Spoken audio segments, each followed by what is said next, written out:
The 12 Hours of Sebring is complete, and as always, it was a spectacular race. This event was exciting and produced a lot of storylines, and even by the time we got down to the final 10 minutes, we still didn't know who would win this race.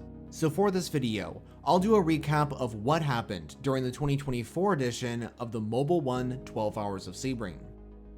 Like all major endurance races, the event started out with qualifying, the results of which for each class were displayed like this. In GTP, Pipo Derani started on pole position in the number 31 Whelen Engineering Cadillac. In LMP2, PJ Hyatt put the number 99 AO Racing Orica 07, nicknamed Spike, on pole in that class. Pole position in GTD Pro would go to Jack Hawksworth in the number 14 Vassar Sullivan Lexus. And finally, in GTD, the pole position would be inherited by the number 47 Cadillac Racing Ferrari with Antonio Fiocco at the wheel. Fiocco was also the driver that took the pole position at the 1,000 miles of Sebring last year in the Ferrari 499P. The race would begin with Pipo Derani leading the field into turn 1, followed by Sebastian Bourdais in the 01 Cadillac and Louis Delatraz in the number 40 WTR Acura. But the seemingly inevitable lap 1 turn 1 chaos would actually happen in the GT field. This was when contact was made, sending Davide Ragon across the track in the 62 Ferrari. Miraculously, another car did not hit the racy entry.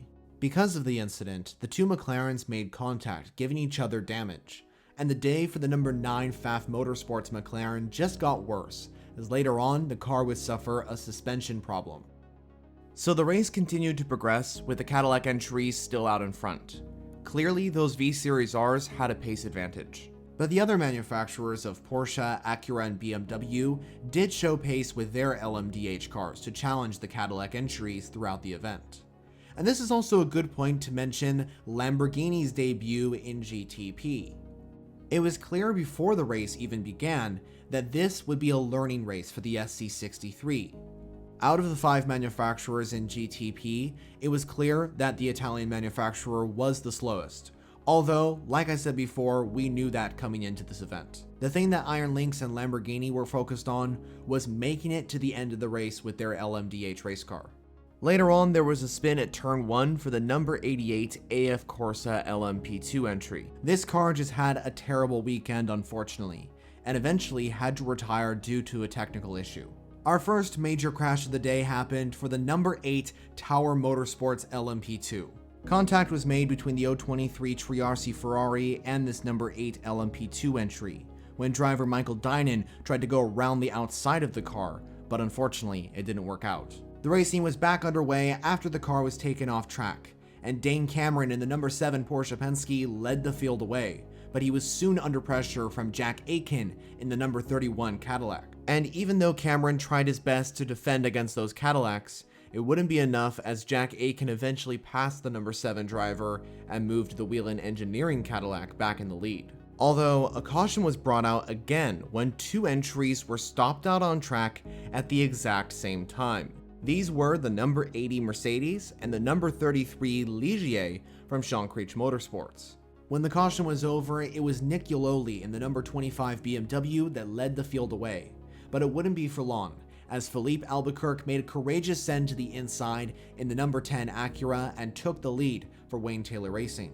After the round of pit stops, the number 7 Porsche would retake the lead of the race, but it wouldn't be for long either, as the number 31 Cadillac would battle that car consistently for the race lead.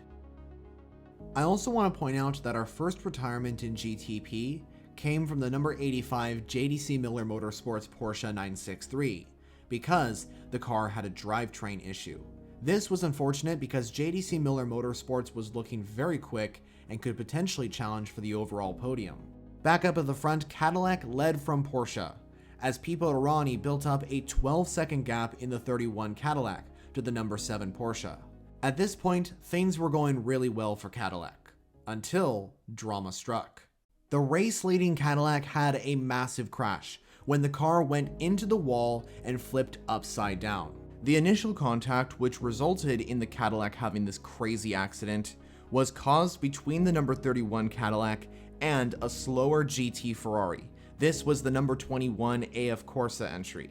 Durrani was trying to maneuver his way around the slower GT traffic, but unfortunately, contact was made between the back right of the Cadillac and the front left of the Ferrari. The head-on collision into the tire wall was so heavy that the Cadillac V-Series R briefly went airborne and landed upside down on top of the tire wall and barrier. The good news was driver Pipo Durrani was okay and eventually was able to get out of the car on his 2 feet and walk to the safety vehicle.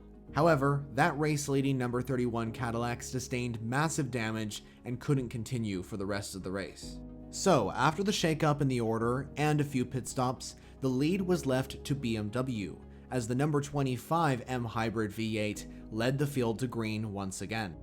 Later on, as nightfall approached, there was a big incident at Sunset Bend, when Frederick Makovicky in the number 6 Porsche made contact with the number 66 Gradient Racing Acura. Catherine Legge was forced into the wall, and unfortunately, the car would retire from it. This of course was unfortunate, considering that the Acura was in a good position in GTD at the time, and arguably, over no fault of their own, was out of the race. But later on, the number 6 Porsche itself would encounter a problem. While leading the event overall, it unfortunately would spin off at the exit of the hairpin, and this would cause a puncture. They of course would return to the pit lane, but this would cost them a lot of time and would remove their chances of taking overall victory. The lead then went to the sister Porsche 963, the number 7 car. As the race progressed into the remaining hours, multiple battles were taking place out on track, meaning that some seriously good overtaking was also happening. In LMP2, there was a fierce battle for the race lead that resulted in the 2 leading cars splitting the GT traffic at Sunset Bend. It for sure was an exciting moment, and I gotta hand it to both drivers who produced some impressive driving. And they weren't the only drivers showing their skills. Connor De Filippi sent his number 25 BMW around the outside at turn 1 and overtook 2 cars in 1 corner. A pretty impressive move from the BMW driver. Speaking of GTP, in typical Sebring fashion, in the final hour, the lead change was no longer just between the 01 Cadillac and number 7 Porsche. The number 40 WTR Acura had joined the fight, as well as the number 5 Porsche and the 2 BMWs, who were actually having a really good race.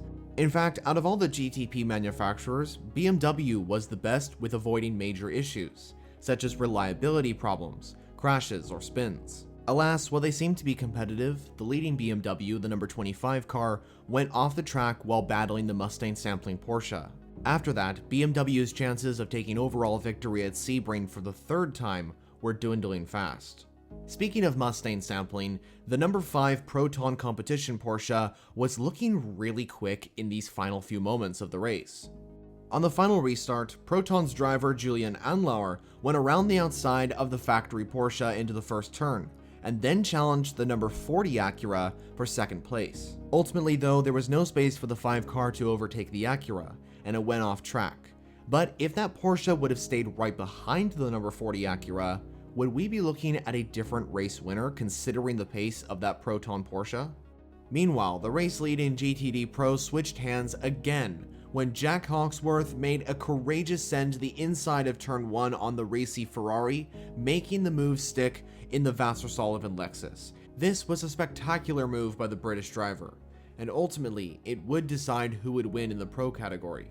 But with the Proton Porsche 963 failing to get past Delatraz in the WTR entry, this meant that the battle for the lead was between the 01 Cadillac and number 40 Acura.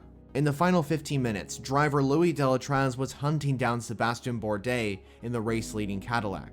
That V-Series R was struggling with the tires, allowing for the Swiss driver Delatraz to take advantage with the newer tires on the Acura. Delatraz would eventually go for the lead with a courageous send to the inside of the hairpin, allowing for the Acura to take the lead of Sebring with under 6 minutes to go. This was ultimately the race-winning move, as Bourdais could not find the opportunity to overtake the 40 car. And so with that, Delatraz would bring the car across the line to win the 12 Hours of Sebring in 2024, giving Acura their first win here at the iconic American circuit.